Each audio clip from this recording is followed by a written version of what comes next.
Hey, what's going on, everybody? Troy Rawlings here. Welcome to another exciting episode of Meet the. And today we have the beautiful, sexy, vivacious. I do this stuff also with people that turn red easy.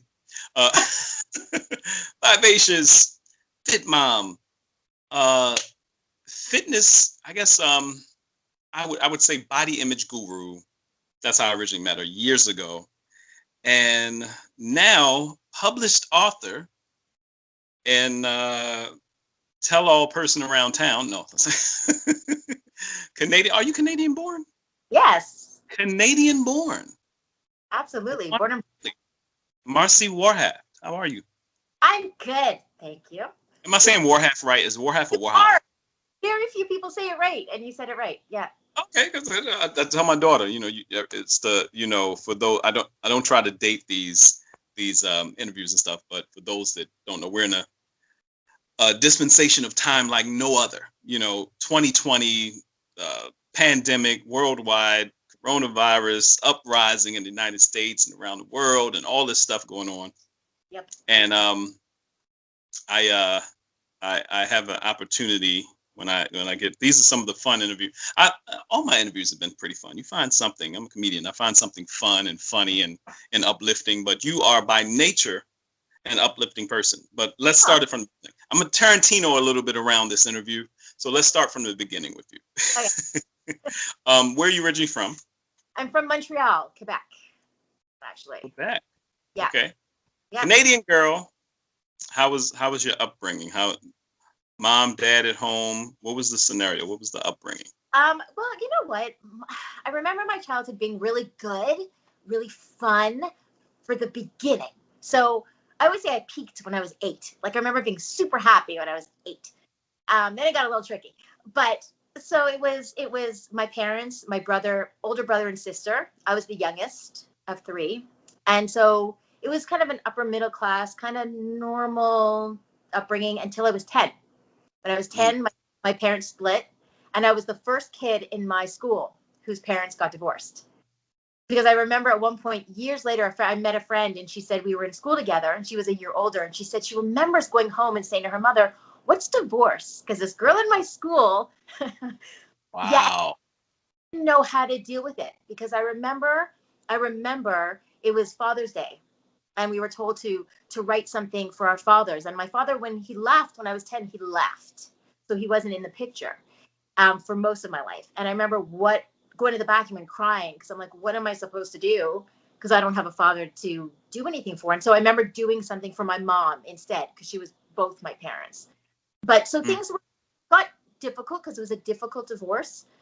But my brother and sister and mom and I were really close. So things were pretty good until life started sucker punching me when I was about 17.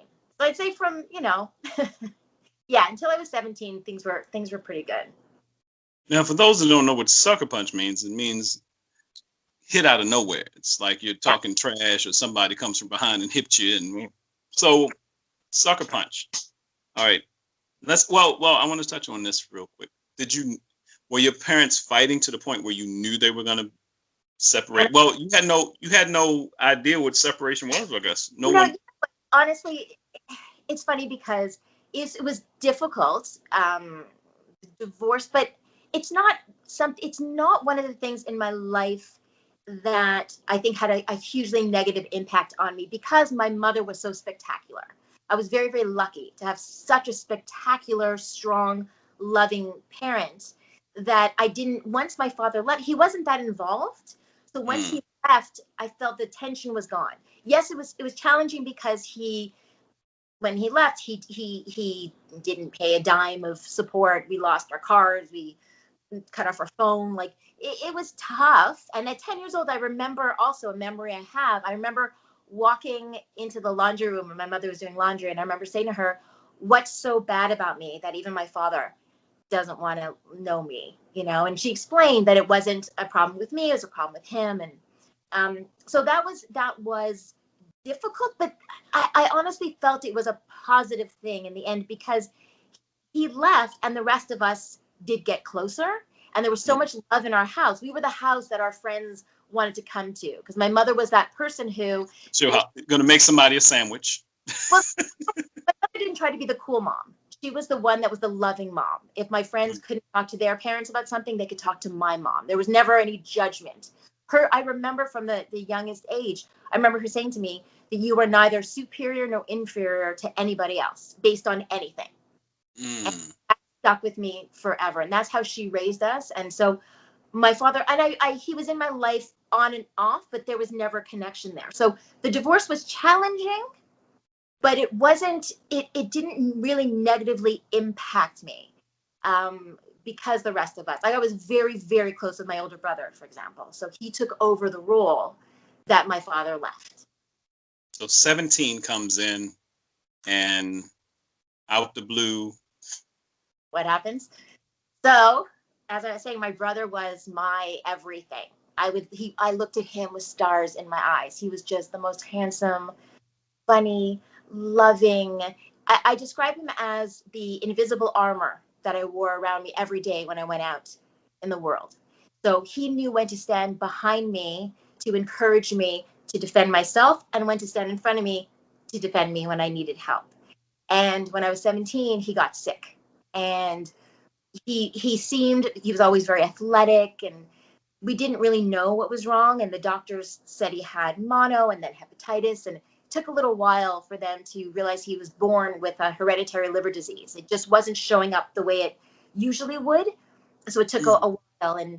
And I think my mother was trying to protect me by not telling me how serious it was. And so he'd had 2 liver transplants, actually. So he was 21. But I was writing an English exam in high school, my last year of high school, when my vice principal walked in and came over to my desk and took my papers and said, "Come with me." And we walked to the office, and I noticed he just wasn't looking at me or saying anything. And I walked in and saw my uncle, and I knew, I just knew. And I just said, "Is he?" And he just shook his head. And I knew my brother had died. And I was not prepared. Because, again, here was this, he was a superhero to me. And 21 years old, it never crossed my mind that he wouldn't be okay. And that day, my whole life changed. My entire life changed, because at that moment, 2 things. One, I realized that if this young, strong, amazing person can die, anything can happen. So usually teenagers feel like we're, anything. Yeah. And I realized then, oh my God, anything can happen. So I felt very vulnerable. I've never felt safe, I don't think, since that. The moment before I heard that he died was the last time I ever felt safe, I think. Completely safe. The other thing that happened was I felt that he was such a good person that it should have been me instead of him. And for years, I'm talking years, the mantra that went through my head was, it should have been me. And so I just felt that the world needed him more than it needed me. And I thought that if I was going to be here instead of him, almost like taking his spot, I couldn't just be regular. I couldn't be average. I had to earn it. I had to be spectacular. But I didn't feel spectacular. I didn't feel like I was particularly smart or funny or interesting or anything. And so then that's when I always say my brother's death gave birth to my eating disorder, because that was the first thing that happened. Was I thought, well, if I can't be smart enough and interesting enough, I should be pretty enough. And at 17 years old, with all of society's warped sense of beauty, I thought I had to be skinny. And so that's when I sort of hit the day he died, I stopped eating pretty much. And it just that set me off. And luckily I've had strong recovery, but it was that's kind of a thread that went through my life for years, was just never feeling like I was good enough. And I put a lot of pressure on myself. And that's probably one of the first sucker punches that life gave me. And it was a big one. It was a big one. Well, also, I mean, the divorce and then leaning because of the love of the divorce, you still have people there, but was it just you and your brother? And so I have an older sister it was me. My brother was 5 years older. My sister was 7 years older. But my sister and I have just gotten close recently because Right. it's a big age. Yeah, first of all, we were both very close to our brother. Mm-hmm. But also 7 years apart, we're just realizing now how you can go through similar life experiences. But I'm 10, she's 17. It's completely different. Yeah. And I also realized that in the same way that my mother tried to protect me from things by not giving me all the information and me feeling kind of blindsided and not prepared, as the oldest, my sister everything was put on her shoulders. So she had the weight of the world. So we both were dealing with challenges, but very differently. And it was very difficult for us to connect until recently when I wrote the book and we started talking and we realized so much. And I say all the time, she's the only person in the world that's had my mother as a mother and my brother as a brother. That's it. She's the only person aside from me that really knows what it's like to have been Billy's sister and Shirley's daughter. And that's powerful, and we really appreciate that. Yes, but you never know what it's going to be that brings you together. My brother and I are 10 years apart. And as we've gotten older, it was that sense of protection before he went off to the Army, and I was 8 and he was 18. And then you got that span of time. So amazingly enough, I totally understand what happens when your essential covering is out of the picture. Mm-hmm. And on 2 occasions for you. So 17, you graduate high school, I take it. And so this was your senior year at high school. It was my last year. So in Montreal, you go to high school goes to grade 11. So this was the last, yeah. So it was my last, it was my final English exam of high school that he passed away. So what were your plans beforehand? Before your brother passed, what were your plans? I had auditioned. Interestingly, I had auditioned for a big theater school in Montreal. So I wanted to be an actress, and so before he got sick, or before he'd gotten very sick, he was an actor in high school, and he had helped me prepare my audition. So he had given me a monologue from a play he was in and helped me audition. And so I auditioned, and then I got home from the hospital the day he died, and the phone rang, and it was the theater school telling me I had gotten in to the program. And I remember looking up and going, "Thank you, Billy." It was too crazy that yeah. So you go into a theater program. You went in. Did you go in? I did. I didn't stay long. I went in. You know what? Again, I'm 17 years old. I got away actually that summer. So he died the end of May. And that summer, he had worked as a counselor at a summer camp the summer before. We were both supposed to work together the next summer. I was teaching dance, and I wasn't sure if I should go, and I went, and it was a great summer. As I said, I started to really judge myself and not feel like I was enough after he died, and I was really focusing on my weight and how I looked. And I went to camp, and I was teaching dance, and I felt good about myself. I met good people, was feeling better. And then I got home, and I went to the doctor, my family doctor. And I realize now, looking back, that he had some issues. I've never been overweight. My family isn't overweight. I'm active. I was teaching dance all summer. And I went to the doctor, who had been my brother's doctor, knew I had just lost my brother a few months earlier. And I was proud of myself that at that age, I was aware enough that when my doctor said, this part of a checkup, he said, "Go on the scale, we'll weigh you." I said to him, "You know what? Right after Billy died, I saw myself getting obsessed with the scale. Don't tell me how much I weigh, because I feel like if I hear a number, whatever it is, it'll mess me up." And again, I was always active, always fit. But when you have a warped sense of yourself, any number is going to be not okay. And I told him that. But I got on the scale, and he said, medically speaking, I was not overweight, but society was thin. And if I wanted to fit into society, I needed to lose 10 pounds. And then he continued to berate me. He was pointing at my stomach saying, "What is that? If I were you, I wouldn't wear a bathing suit in public." Yeah, it was and I've The never doctor? the doctor. I'd never heard that in my life. And I remember thinking, I'm not going to let this man. He wanted me to come in every week and write down everything that I was eating and then present it to him so he could kind of, and he yelled at me for stuff that I was, and again, I was very active, but I learned. Now, just make sure somebody's listening to this. You did say at the beginning of this that you found out later that he had mental issues. No, I'm saying he probably had some. Not just mental issues. He probably had somebody locked up in the basement somewhere. But he had some. He was known for. He wasn't great at. Yeah. But I think he was trying to mold me into what he wanted what he thought was perfection. Because I had other friends. Basement. Maybe, yeah, seriously. But so I would go in there were a few weeks I would go in and I would tell him what I ate and he would yell at me if it wasn't appropriate.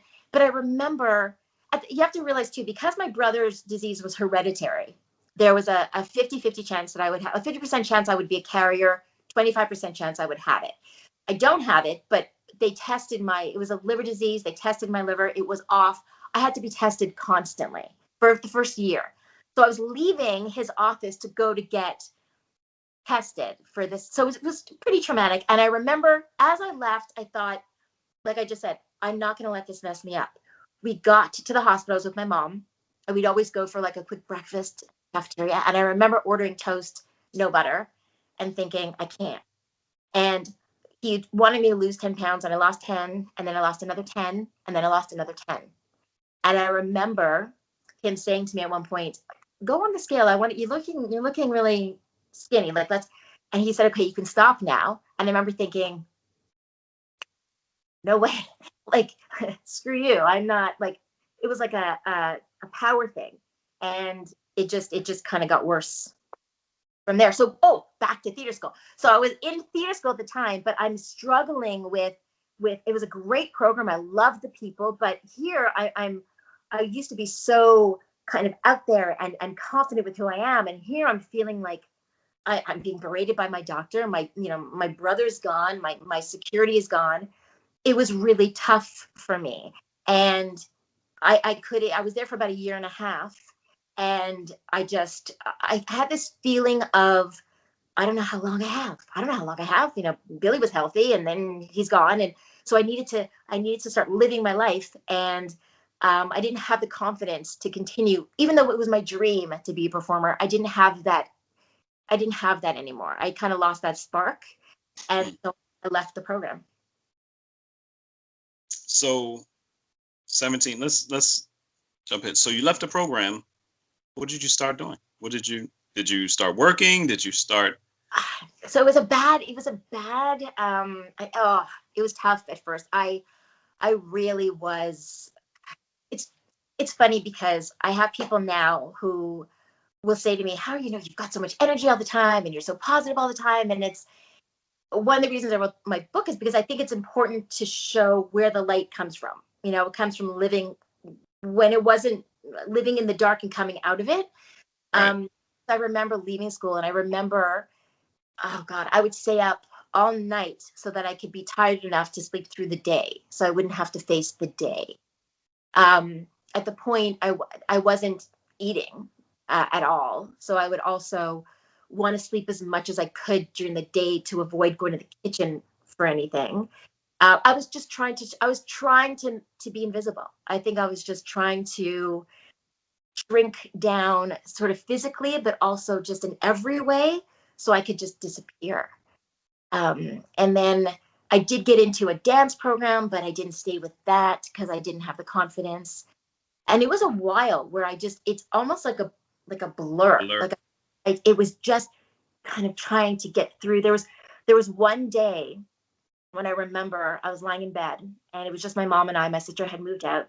And I remember thinking my heart was going to stop. I was sure because I hadn't eaten enough. And I was sure my heart, that night, that was it for me. That was the night I was going to go. And I remember thinking, hey, my mom's in the next room. She just buried her son. How horrible would it be for her to have to bury her daughter too, because I was starving myself. And I thought I should go into the kitchen and get something to eat. But then I thought, but what if I'm not? Like, what if I'm actually okay and I get those calories for nothing? So I didn't. And I just listened to my heartbeat the whole night until it was morning.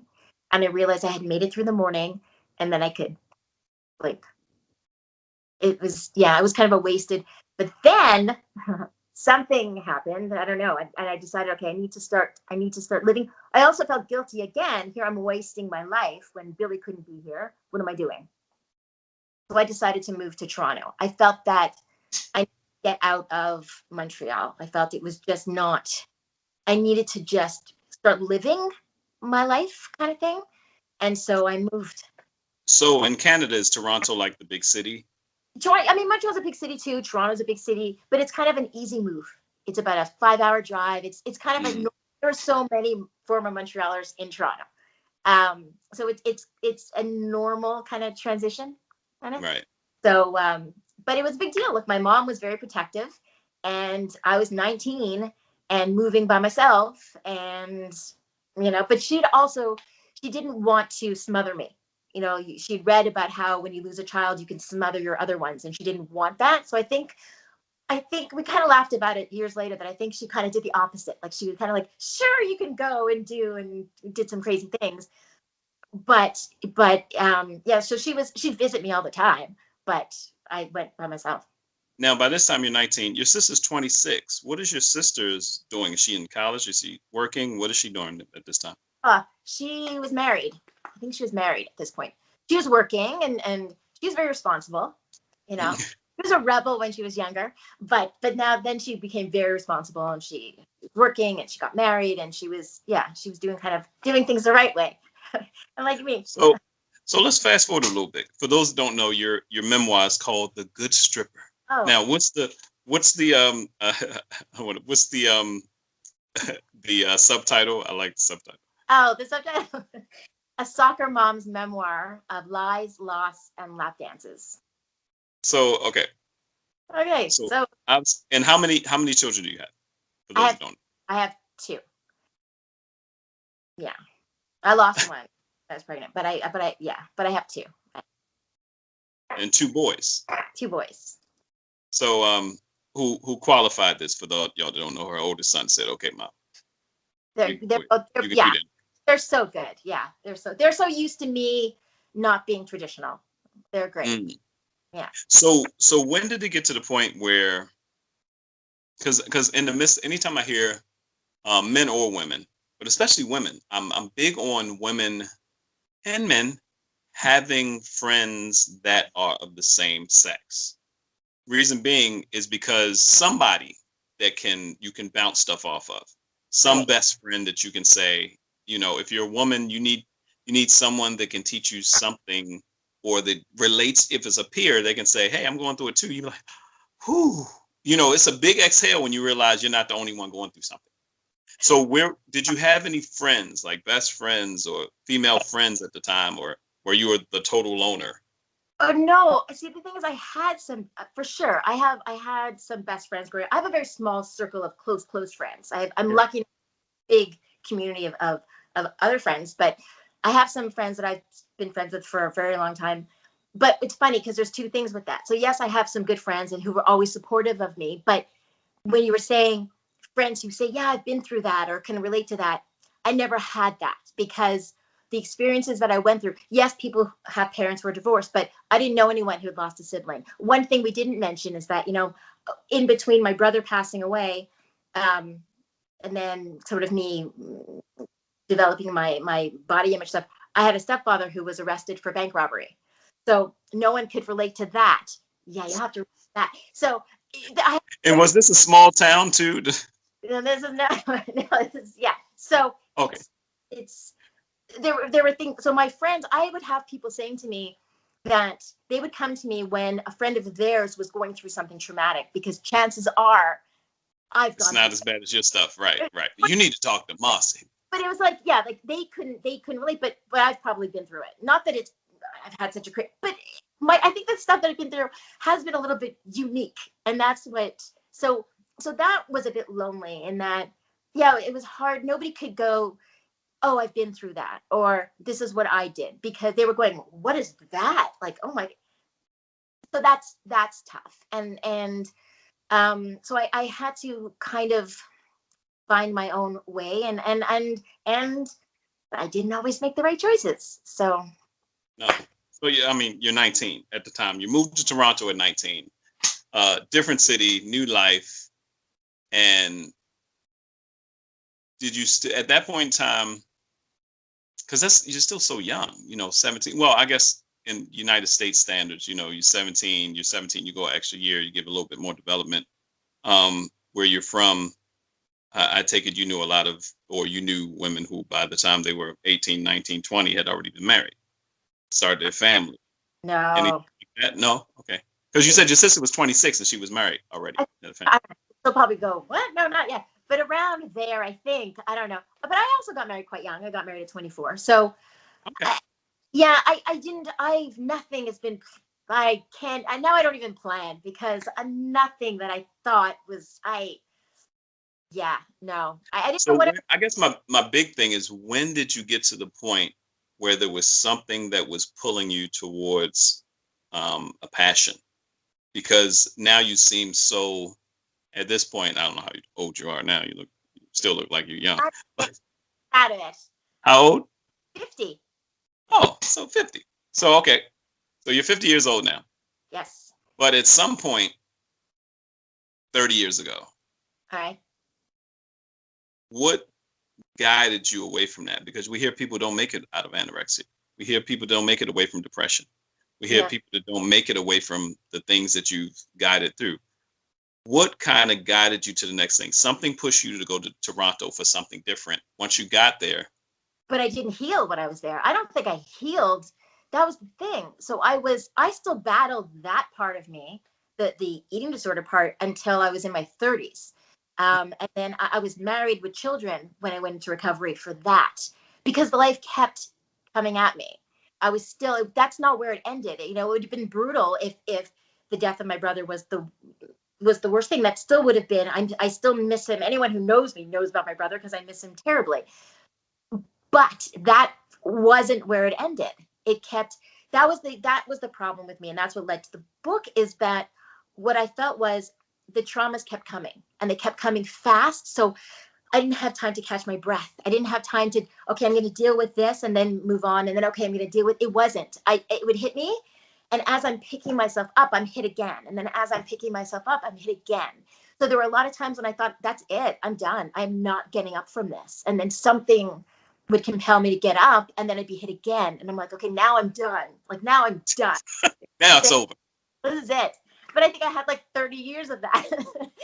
So it really wasn't until my 30s that I got control of the eating through a great program. But then it wasn't until, I'm saying, 4 years ago that I became this, which is me feeling free to be whoever, say whatever, live however I feel comfortable. And it's incredibly liberating. But that's only been in the last 4 years, maybe. It's taken me this long. Well, it's life. I wish, I tell people all the time, I wish there was another way. I tell my 8-year-old, just like I tell a 61-year-old, I wish it was another way. Because all of us have different processes of learning. And when you've experienced some kind of trauma like that, everything we go through, like they say, post-traumatic stress syndrome.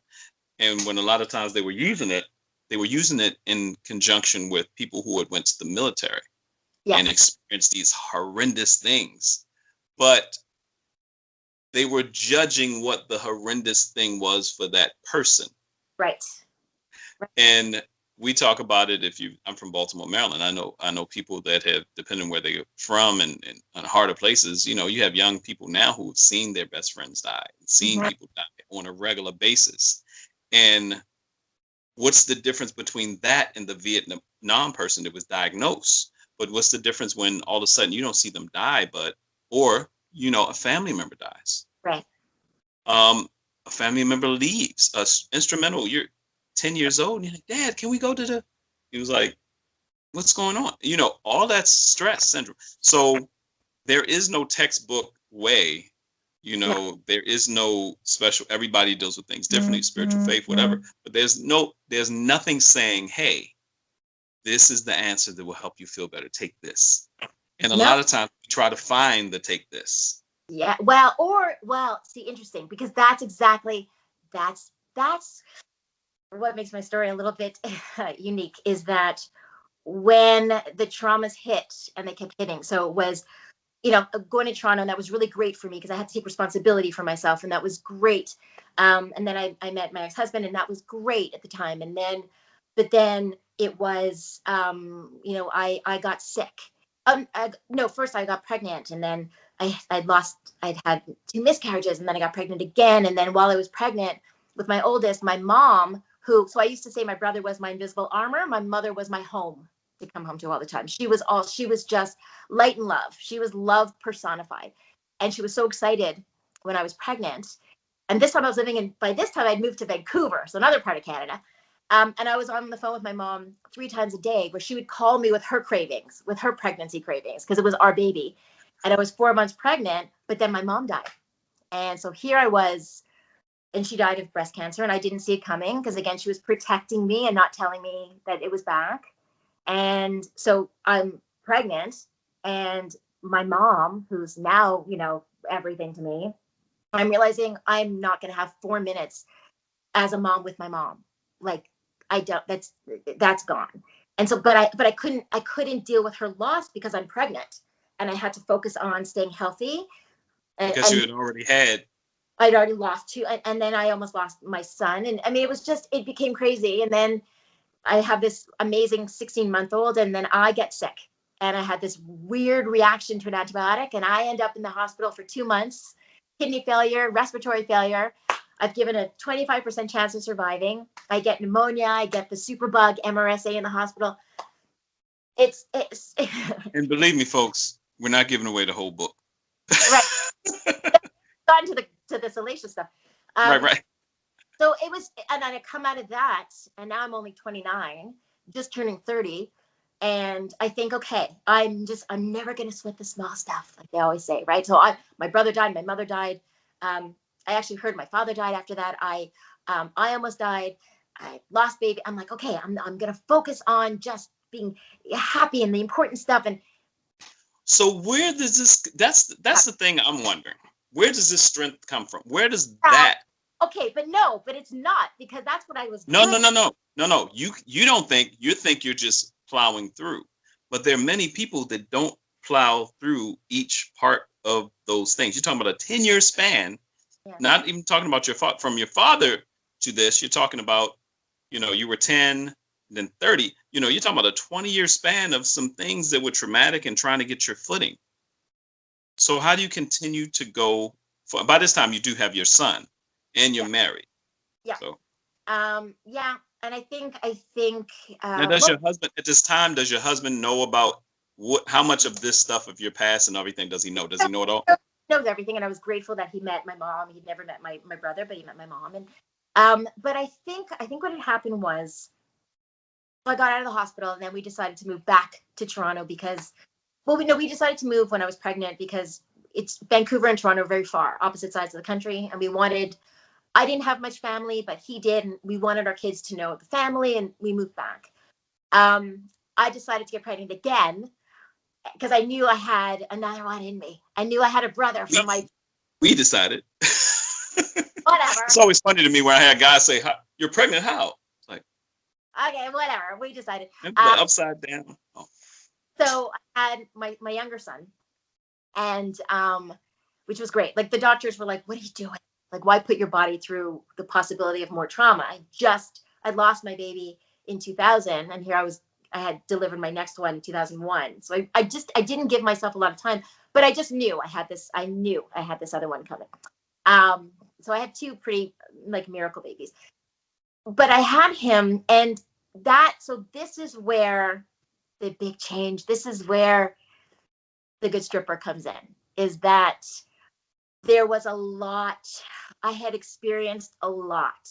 I didn't have time. So my mom dying while I'm pregnant, and I almost lost my son. And then it was just, I couldn't. And something in my body went, you're done. Like, I can't anymore. Like, I couldn't. It was a physical change. It was an emotional change. But something said, Marci, you're done. And I couldn't handle anymore. Like you said, where does the strength come from? My body said I wasn't anymore. My body's like, or my brain said no more. And I didn't have the support that I needed. Let's just say I didn't have, my family was gone. My sister and I weren't very close. My ex-husband and I were not on the same page with certain things.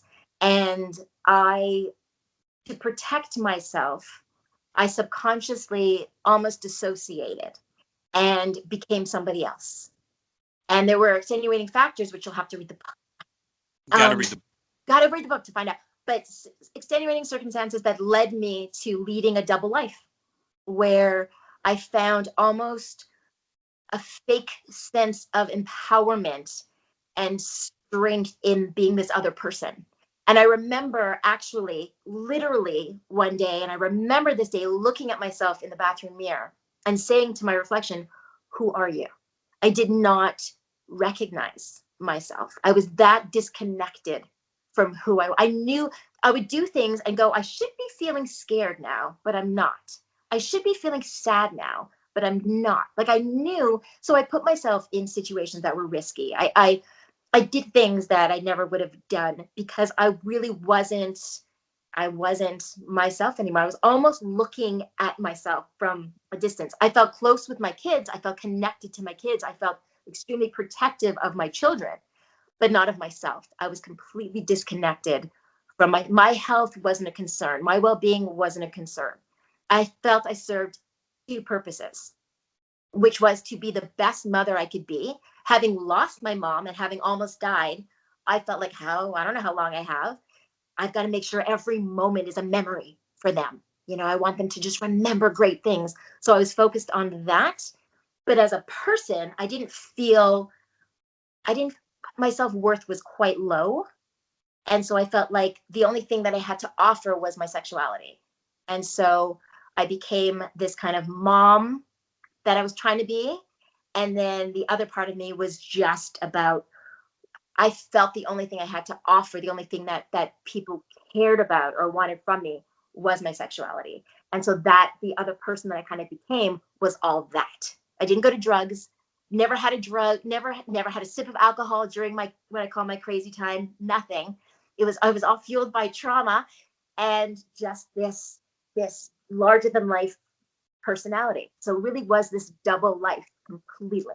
And I'm nodding, I'm smiling, I'm like, and I know it's some women and men sitting back somewhere right now. You may not realize it. You may realize it more now because, and we'll talk about how you started your fit and your body image program and teaching and speaking and all that. But you may realize it now, but not then, that people that come from trauma, myself included, I remember I was based on a true story, my fiction book that's coming out. I talk about the double life you start living. Academically, I was guy in school and all intended. And after I left school, I went to work. I was someone else. And on Friday nights and Thursday nights, even though I was in high school, I was someone else. Right. And my mom used to, it was funny because the first time I introduced it, my mom used to call it flipping the script. You got to be able to not get your ass kicked in the street and get a job. So make sure you can talk to everybody. But the chameleon is one of the most animalistic survival techniques, hands down, across the board, not just for humans, anybody. Right. But what you talked about just now, and I've experienced it on a couple different occasions. But you do fitness, so I know you've done. I think I've seen you do some of the boxing fitness or the fit boxing type thing. Or have you ever taken? A little bit, yeah. Right. Well, the knockout technique in boxing. People say, "Oh, I'm a knockout artist." You're not an artist. The body knocks a person out. When your neck goes to a certain extent, it's your brain's mechanism that stops you, because if you snap the neck, the brain knows you can die. Your Right. body is built to protect itself. Go to a certain level, the brain's like, let's shut it down. The Interesting. other time that happens, that we black out like that, is usually anger or trauma. Right. When you hear people say, I got so mad, everything got dark. Well, your brain gets to a point where it can handle a certain amount. If you're conscious and you're going through these things, and I know some of y'all are like, how you know this stuff? You can Google all this stuff, people. I'm not that smart. when you're going through what you went through, when you said, it got to the point where I was like, that's it. It's the same tool that people say. You ever hear people's story when they're talking to motivational stuff and they're talking about finances and starting a business. And I got to the point I said, you know what? That's it. That's it is you verbally saying something that your brain is like, okay. When people say enough is enough, I've had it. That's why we do our hands like I've had it up to here. Right. It's the brain's way of saying, okay, if we don't do something else, we're out of here. So. But what's interesting with that, sorry to just for 1 second, because when I'm hearing with that is so interesting because there were two things. So that was so I had that same experience, but on both sides. So at first it was my brain saying, or whatever it was saying, you can't anymore because you're not going to survive the next below. So now you need to dissociate yourself, escape yourself for a little bit and become this other person, which was very dangerous and very unhealthy. And I did a lot of things I regret. And I'm honest to a fault in my book about it. I can't believe that I am about certain things, but I don't regret the dancing. Stripper. No, you know what? I did that time. I did it. No. I'm telling them the title of the book so they can start searching. This is the thing. It's not a stripping book. I didn't do that for a long time. I don't regret. Would I have done it if I wasn't kind of dissociated? No. But it was an interesting experience. Yes. And do I look down on it? No, never. I would never disrespect the sex industry at all. I'll be honest. That might have been. The only thing I was trying to make out of all of that is that might have been the thing that saved your life. Well, I don't know, because so there was that. Maybe had I stopped at that, but unfortunately. Maybe if it was just that, it was like, okay, what else did you do? Well, then you got to read the book. That was the thing. Is I went off the rails. So I did do things. So I don't regret that. There are things I regret. I beat myself up over it for years. I had to stop doing that. That was making me very sick. And I had to forgive myself for that. That's why I dedicate my book to people who are struggling to forgive themselves for the mistakes they made when they were just trying to survive, because that's what I see now. That's what I was doing. So yeah, there were things I did that I wish I hadn't done. And that comes after the dancing. But the other part, when you're saying enough, it's funny because there's a chapter in my book where I talk that word exactly. It was the other end of it. It was coming out of that. I came out of it and I was doing better, but I still had those secrets haunting me. And what if people know about my dancing? What if people know about the bad stuff that I did and they tell my children and my children suffer from it? And it was killing me. And there was a time when I thought I shouldn't be here. I don't deserve to be here. My kids deserve better. And I remember thinking if I was walking across the street and there was a car coming towards me, I remember thinking I wouldn't jump in front of it, but I wouldn't jump out of its way either. I was tired. I was tired of feeling like I was always fighting my whole life, fighting through something, over something, for something.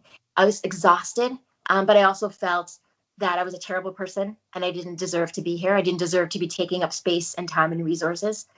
And I would cry all the time. And then I had a day when I realized I'd had an exchange with a woman at the grocery store and I saw myself differently. And I came home and I cried my eyes out and said, enough. Like I said, enough. I looked at myself in the mirror, washing my face before having to go get my school. And I said, enough. Like you've punished yourself enough. This is not where your story ends. This is not it for you. And at that moment, that's when I decided to. So it was the same. It was the enough of the first time it was saying, that's what kind of led me into some dark times, was going, you can't handle this anymore. But I wasn't strong enough I've always been a rebel. And I wish that I had taken that fight that was always in me and said, I'm not going to go down the bad road. I'm going to take myself to the stronger, healthier path. I didn't have it in me then. it wasn't until later when I really thought I was done, when there was some spark still there that said, no, you're not done yet. And that's when I started to come back. And that was 4 years ago.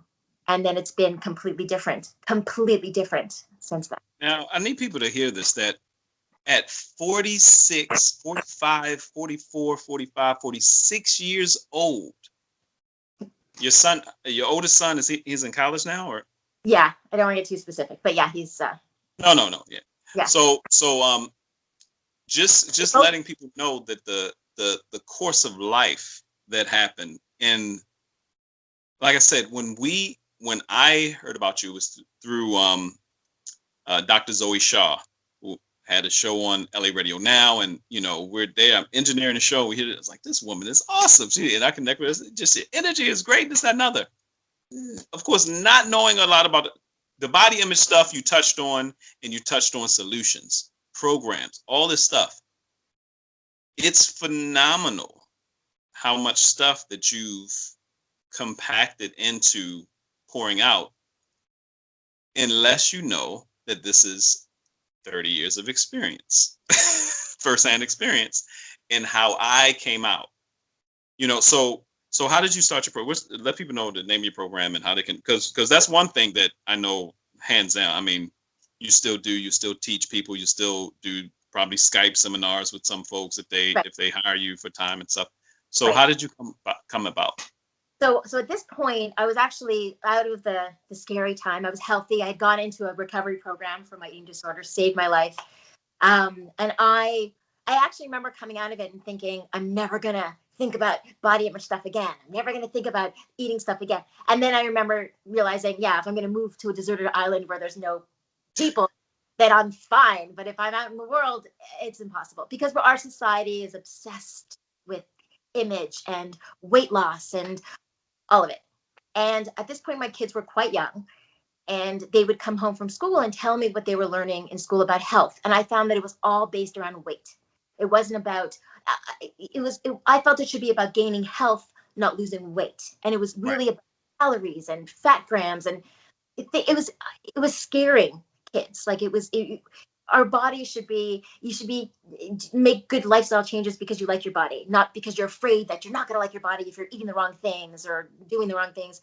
I didn't like the message, and I knew how much I had suffered. So I went to my kid's principal at the time and I said, okay, I don't like what they're teaching, and I think there needs to be more balance. I remember him saying, okay, come in on Friday and talk. And I'm like, what? Huh? What was that?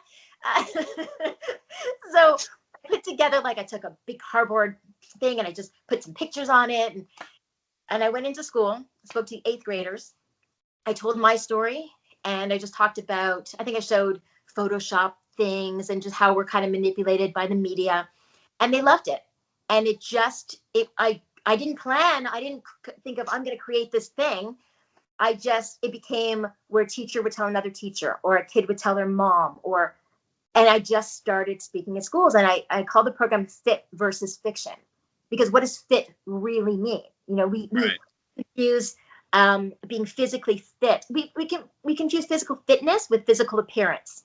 And we think that we know how physically fit someone is by how they look. And I'm a prime example of how wrong that is, because when I was dancing, I was also bodybuilding, and I was working with a trainer. Well, thank you guys. This is part 2. For those of you who are getting into part 1, we had to jump to part 2 for some technical what have you. But we're talking to Marci Warhaft, her memoir, The Good Stripper, and she's part 1. If you haven't seen part 1 and somehow you're on part 2, go watch part 1, because phenomenal. Before it broke up and we had to jump out, Marci, you were talking about how you started Fit versus Fiction, and how since you were doing the fitness thing, you were bodybuilding, you were working with a trainer, you were dancing at the time, you were stripping, and if someone looked at you, they probably said, "Oh my goodness, look at her body." But that's why you started the whole concept of fit versus fiction, what people see versus what really fit is. Right. And I would lie, people, well, I wouldn't. I mean, people say, oh, you're so dedicated. You go to the gym at 2:00 in the morning. That's not really dedicated. That's you need obsessed. And I wasn't eating solid food for a long time. I was afraid of solid food. I mean, it's not, my kids would say to me at one point, there was one day my kid said, "Are you eating today or just watching?" You know, it was just, it was really, but physically, so yeah, I looked super fit and lean, but I wasn't healthy physically, but I wasn't healthy emotionally and psychologically. But when I got out of that, and it pained me to see kids who were learning that health was related to weight, and that's just such a tiny little part of it. You really can't tell how fit somebody is by how they look. There's so many other factors. And the thought of another kid going through what I went through, years of hating their body, it was so disheartening to me. The idea of watching other parents, the way my mother watched me, killing myself to look a certain way. So I didn't want kids to feel powerless. I didn't want parents to feel powerless. So I created Fit versus Fiction. I'd go into schools and I'd talk to parents and just a whole bunch of different venues to explain, empower, give tools. I talk about media manipulation so that kids felt that when we can't keep the negative messages from coming in. You can't not let your kids look at a magazine or watch a TV show or socialize. But there has to be some kind of balance. So you have to just be ready for when the messages come in. They need to have that information to go, well, that's crazy. That doesn't make sense. So it's empowering. It's giving them more information. And so that was my goal for forever. That was my thing. And so I was very honest about my eating disorder issues at a time when I started Fit versus Fiction just when Facebook was starting. So it was a long time ago. So we didn't have these amazing groups that you can find online now talking about body empowerment and all that. And not a lot of people want to talk about eating disorders. It's not pretty.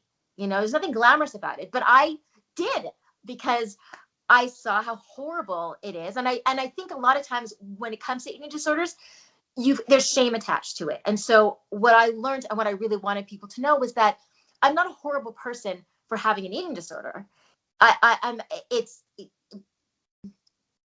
a strong person for even wanting to get over it. The eating disorder is a horrible thing. I'm not a horrible person because I battled it.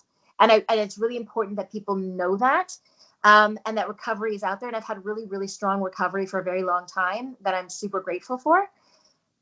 But even that wasn't enough to help me get over the shame that I was living with during that time when I sort of dissociated. Right. It makes sense. So shame, that's the thing. Shame is so powerful. Shame and guilt and feeling like you're not worthy of self-respect, respect from other people, being healthy, being happy. It's such an anchor that's attached to you. So until we can let it go, then we can't really live the way that we're supposed to live. And for anybody, we'll make sure you have all of Marci's information at the end of the interview, and plus below this in the YouTube and the IGTV, wherever you are, you have all the information. She does courses, classes. Now, is The Good Stripper your first book, actual book? No. So I wrote the Body Image Survival Guide for Parents, and that I wrote the book. I wish my mom had. I was struggling. So that's something that you could pick up and put down, take with you to soccer while you're watching your kids play or whatever. And it's got whatever, all the questions that parents have asked me over the years. It's the question that they ask with a quick answer. Because sometimes you're doing something and your kid asks you a question, even if it's like, "Mom, am I fat?" or something. I want quick answers that the parents don't feel like, "Oh my God, what am I supposed to say?" It also has activities to play with kids from toddlers up until teens, games, activities, just stuff that empowers. It's not just like, here's the problem. It's okay, this is kind of where the problem's coming from, but okay, what can we do about it? How can I help? And so that's the body. It's hard for me as a parent. My daughter's 8 years old, and with quarantine and everything, you know, and I'm a single dad. Her mom has different ways of parenting than I do, right. And not just that, but just the busyness of the schedule. Whereas I know if I don't at least get out and walk, and the way I love to cook and eat, if I don't at least get a couple miles, 4 miles in walking, it's a wrap. Yeah. So my daughter, and she's a little girl, and she's 8, and she's starting to get her body, and the funny thing is, I was like, well, what is all this? And just a day, spending a week with me, and she's walking and doing different things. I was like, hey, let her mom know. At least get out and get a walk. Yeah. Make sure she's not eating it's a balance. It's balance. And we forget how much as a child, how many activities that children had, coming up in the 70s and 80s. Outside was playtime. If you had to go inside, that was really punishment. Right. Now it's like the opposite. If your parents say, leave all that stuff alone and go outside and play. Yeah. They looking outside like, So let's come full circle. Let's because this is a big deal. And shout out to my partner Yonder. And we've been doing the books and publishing books and working with people and helping them get their books out for years. He was the one that told me, he said, Troy, once you write a book, you're eternal. Your legacy lives on beyond you. They can say whatever they want to say about you, but your book lives on. Your book lives on forever. So, say it. Okay, I'm letting that. I'm digesting that. Yeah. No, that's a big deal when you say, I'm going to write. Everybody says they want to write a book. Everybody starts. Some of those people, maybe a quarter of those people that say they want to write a book, may start writing something on paper. Maybe a quarter of those people may say, let me finish it. Right.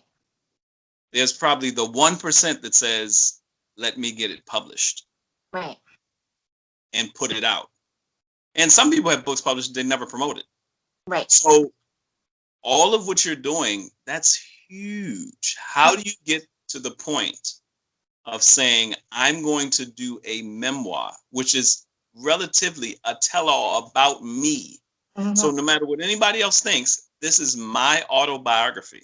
Right. I'm reading, shout out to Larry King. I'm reading one of my, I would never have known the power of memoir. I'm reading Larry King on Larry King. It's a book that came out in the 80s. So since Larry King has probably had 6 more wives and, but to read it as a Black kid from Baltimore, reading about this Jewish kid from the Bronx who has me by 40 years, I would never have known how much we had in common. Wow. How relative and how much I'm now more focused on my vision than ever. So what made you, how'd you get the gall, the feminine balls per se, to, to come up with this book? Yeah, I tell you, it's funny because when you say that, I keep thinking like, it's one thing to write it, and it's one thing when people go, oh, I'm going to get your book. And then I realize, oh, wait, they're actually going to read it too. Hold on a second. Because for so many years, I had these secrets that I was so terrified were going to come out. And now here I just put it all on paper graphically, and I'm saying, here it is. But there's power in that. It's a bit terrifying. I know there'll be judgment, and I know I'm kind of ready for that. But here's the thing. So a few years ago, I left my marriage, and I remember a friend of mine. I moved into a house, and a friend of mine came over with stuff for my bathroom. It was like glittery things to hold. Not me at all. I'm not a sparkle person. And I said to her, thanks. It's so not me. And she goes, how do you know? Because you have no idea who you are. Because at that point, I had completely lost who I was. I remember a therapist telling me that I was like a puddle of nothing. I was a puddle of insecurities. Yeah, I had lost. What are these doctors and therapists? But it's true. Like that's how I was projected. Right. I was guilt. I was small. I was afraid of everything. My kids would look at me wrong and I'd cry. Like I was just weak. And it's just in those last few years that I've evolved and I've changed. I've had to learn. I really didn't know how to be an adult in the world. I really didn't. And I had to learn everything. And I went from feeling ashamed of how little I knew to feeling empowered by every step that I learned. I always say that it's almost like with everything I learned, my spine started going back vertebrae by vertebrae. And what had happened was I came to the point where I realized that I am flawed. I have made mistakes, but I was doing the best that I could. And there was, when I started to kind of forgive myself and I've fallen in love with the truth. I love the truth. I don't care how dirty it is. I don't care how, I love, whether the good, the bad, the really bad, I don't care. I prefer the truth to like a pretty lie. I don't like bravado. I don't like pretense. Give me your raw. Like, that's what I like. And that's how I live now. And I, for all the times that I did my body image stuff and I would say, don't worry about what people think, there was still judgment there from myself. I still felt like I needed to be a certain way. And I constantly felt like a failure because I wasn't being traditional in the way that I thought and felt and acted. And so I felt like I was failing. What I realized was I wasn't failing. I just wasn't being honest with myself. The minute I decided that I'm okay with how I am, and it's getting older, I mean, like I said, I'm 50 now. And it's like, if I can't be everything that I am, whoever I am now, what am I waiting for? I don't, it's not what I do. It's not who I'm with. It's me. I don't want to simmer down for anybody. I don't want to shrink for anybody. If my choices in life, as long as I'm not hurting anybody, if my life makes you uncomfortable, better you're uncomfortable with my life than I'm uncomfortable with my life. Yeah. I'll survive. I may not if I'm hiding who I am. And so just, I've cried enough tears that now when I want to laugh, I laugh. When I want to sing, I sing. And everybody knows when I want to dance, I dance. Either there's dancing down the street or it's on Facebook. Hips, shoulders, ass, everything. What's that? Hips, shoulders, ass, eyes, hair.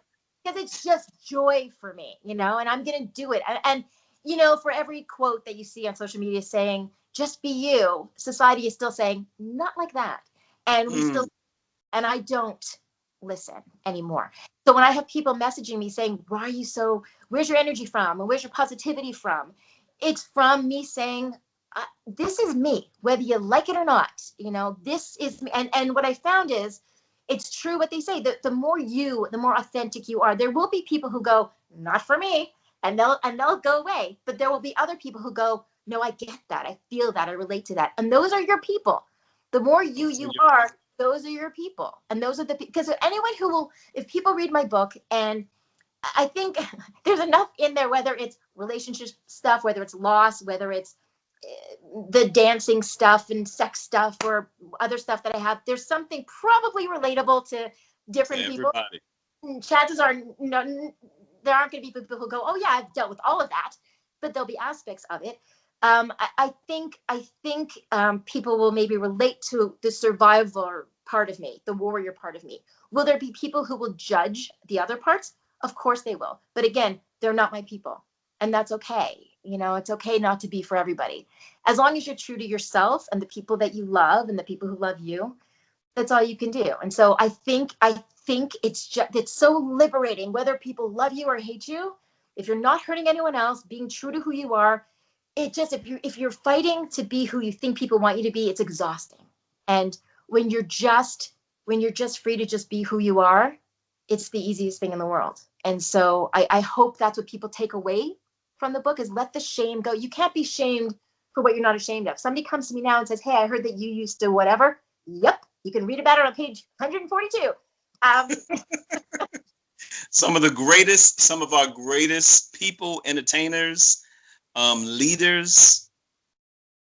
I tell people all the time, if I hadn't seen other people's story, I would have lost hope a long time ago. Right.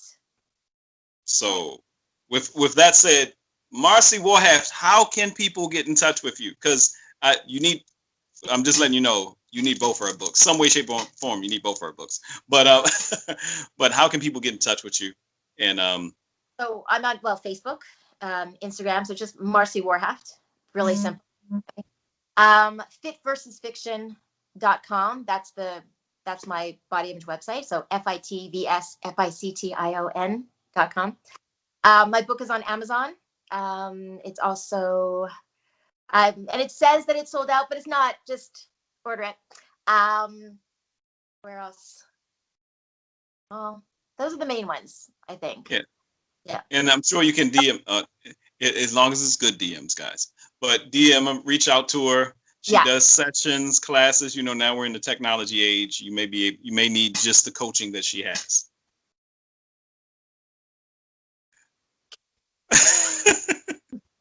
Yeah. Anything else you want to say to your audience? You have a captive audience. Anything else you want to say to people before you get out of here?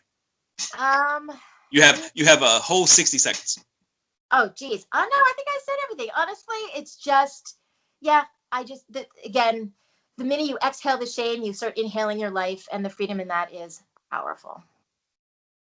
Marci Warhaft, thank you so much for taking time out. I appreciate you. Story is amazing. I myself am loving the book that I have. You got to get yours. So, The Good Stripper, her memoir, Marci Warhaft, Fit versus Fiction, so much more. Thank you so much. I'll talk to you soon. Okay. Bye-bye.